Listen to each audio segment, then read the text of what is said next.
A group of diplomats from 15 nations, including the US, is on a two-day visit to Indian-administered Kashmir. It's the first time that foreign diplomats have been invited by the Indian government to assess the situation after New Delhi revoked the region's autonomy last August.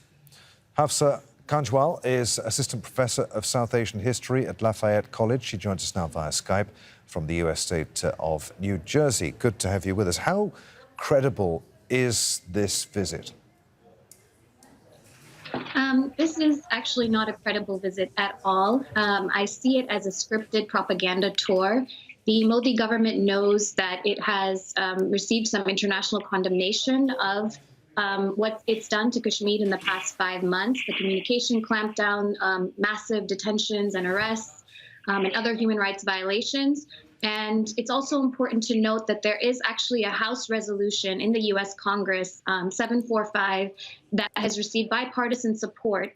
And I think their intention, the government's intention, is to create an optics of normalcy to ensure that there is no further international action on what India is doing in Kashmir. The EU's ambassador is not part of this delegation. What are we to make of that?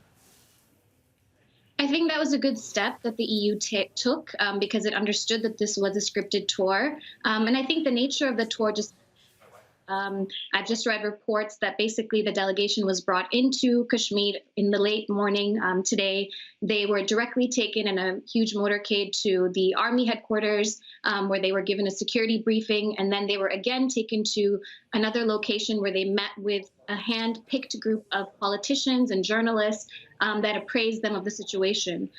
They were not allowed to meet with the common people. They were not allowed to meet with the pro-freedom leadership. So I think for the EU, even though they said that they did not go because they were not going to have access to meet with the former chief ministers that are currently under detention, I think it's really important to push them, have them push the Indian government to meet with Kashmiris on the ground and hear from them what's happening, and not politicians that are basically being put in place as kind of a new front in Kashmir. Yeah, as you said, this delegation has been unable to meet prominent Kashmiri politicians who at the moment are under detention, aren't they? Yes, they are under detention. 3 former chief ministers are under detention. But I think it's important for people to recognize that when it comes to understanding the pulse on the ground, what Kashmiris feel, think, and want for their future, these politicians don't represent their aspirations. They've always served New Delhi's interests. They've been in client regimes, and they have no legitimacy on the ground. And once New Delhi makes use of them and doesn't need them anymore, they're discarded.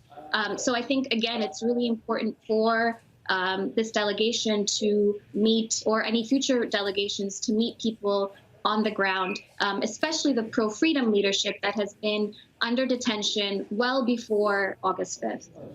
Good to talk to you, Hafsa. Many thanks indeed to Hafsa Kanjwal there.